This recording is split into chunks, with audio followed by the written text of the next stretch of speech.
Hi friends, welcome to the Digitized Health channel. I'm Dr. Munim Moiz, a family medicine physician, also known as a GP in the UK. Menopausal hot flashes or flushes are described by some women as feeling like a hot furnace, waking up drenched in sweat, like being under a sunbed. They can be incredibly debilitating, and up to 3/4 of menopausal women may experience hot flushes of some kind. By the time patients have come in to see me, they have been suffering with these symptoms for some time. They've tried fans, air conditioners, wearing loose-fitting clothing, avoiding triggering factors such as certain foods, but for those individuals, none of these have been particularly effective. I was on the lookout for digital technology that could help patients, and the Embr Wave caught my attention.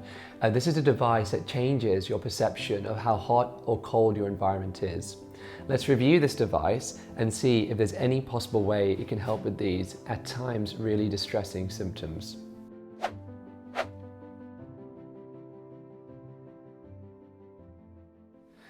I personally contacted Embr to find out about their product, and they very kindly sent me this free device to review. There is no sponsorship or payment and no expectations from Embr. Everything you're about to hear are my independent views on the good and the bad of this device. Let's start with the unboxing, so sit back and relax. And whilst we watch the unboxing, let's discuss what doctors currently think causes hot flushes in the menopause or perimenopause. Much is still not known as to the exact mechanism, but what we do know is that menopause is characterized by a reduction in estrogen levels due to ovarian function declining. It's believed that as these levels fall, the central temperature control center in the brain becomes affected, resulting in small rises in core body temperature. And an exaggerated response by the body then kicks in to remove the perceived heat through sweating and blood vessels in the skin enlarging, amongst other things. These result in a feeling of, at times, intense internal heat. It could be described in some more complex terms than this, but this is perhaps the easiest way to explain it. The Embr Wave device, I'm told, is not directly altering your core body temperature. Instead, it's stimulating temperature detectors at your wrist to send signals to the temperature control center of the brain to make it feel like you are cooler than you were feeling before using the device. There is also a setting to make you feel warmer as well.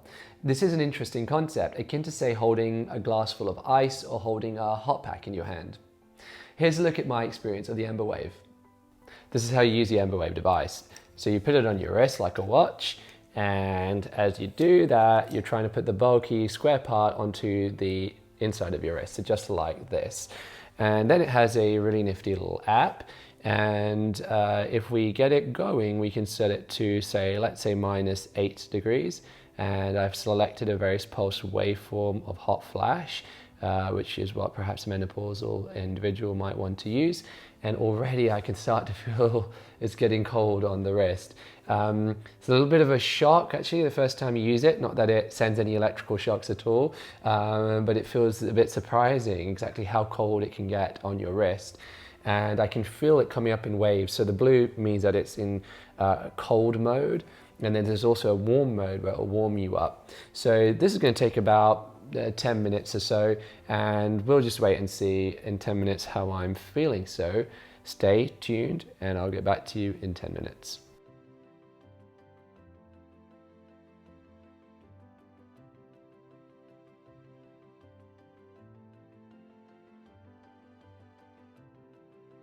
All right, guys, so we're coming up to 10 minutes now, 9 minutes 51. So that's a 10-minute cycle where it cools in phases. It comes in waves where it cools and gets back to normal again, then cools and gets back to normal again.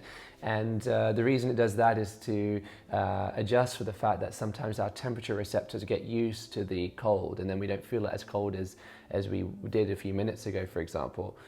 So it didn't really hurt in any way, quite a pleasant cooling effect in phases. And although I'm not freezing, so I'm not shivering away, it's had a gentle in cooling effect where I feel colder overall. But as I say, I'm not shivering, I'm not freezing. And I have a feeling that different people react differently to this. Some might feel the effects more than others because we all vary in what we find comfortable in the ambient environment. But no, overall, quite impressed. If you've seen our channel's videos before, you know I'm a big fan of beautiful and well-designed apps that interface with digital health tech seamlessly. The Embr Wave app is beautiful, colorful, easy to understand, and the device responds to changes in the app seamlessly. You have the choice of setting temperature sensation settings on the app, the type of pulses of heat or cold that you want, and for how long. I loved using the app. If you're liking this video, we would be so grateful if you could hug that subscribe button and tap that like button. Let's look at the clinical evidence behind the device, as this is where the device's Achilles heel lies when it comes to menopausal hot flashes management. The only published study I could find in a peer-reviewed journal, that is a journal that screens studies submitted for publication with independent reviewers, involved 49 college-aged individuals. The Embr Wave was used to apply the cooling or heating effect on them in hot and cold environments, and then their opinions were sought as to whether this enhanced their whole body comfort, which it generally did. This to me was a very small study, acting more of a proof of concept, which hinted at some success, but without enough evidence to prove this beyond doubt, or to suggest it was better than another similar item that could help you feel cooler.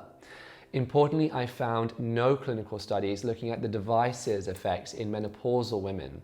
This is where the problem lies. In medically advising this device should be used for menopause, there isn't enough data to suggest to doctors that it should enter into the guidelines for treating menopausal hot flushes at present. It would be like suggesting to a woman with hot flushes that crunching on a specific ice lolly would help. It makes logical sense, but it is unlikely to be grounded in robust medical evidence. Embr seem to have acknowledged this, and I understand are now working with Johnson & Johnson to investigate the clinical evidence behind the device's uses, so we'll have to wait and see. At close to $300 US, it is a pricey device, and as sad as I am to say, I can't specifically advise it for menopausal hot flushes in the capacity of a doctor, in part due to the lack of clinical data. If I was to take off my medical hat and talk to you only in the capacity of a friend, for me and the people I tried it on, it was quite effective at making us feel cool. So if you're, number one, looking for a digital device to help create a sensation of cold or warmth, and number two, it isn't being used to address an underlying medical issue without first consulting with a doctor for advice, then it is worth a go. The device is comfortable to wear with an excellent app interface, and it seemed to work for me and my family members. Of course, different people may experience different levels of relief. When it comes to menopausal hot flushes that are impacting your quality of life, the first port of call is still your doctor, and they can provide you with a specific, evidence-based plan for you. Thank you so much for your time in watching and listening to this video. If you enjoyed it, check out our other videos where we not only review health and fitness products, but also educate about the human body along the way. Oh, and before you go, hit that subscribe button and press the bell for notifications of our latest videos, and stay cool.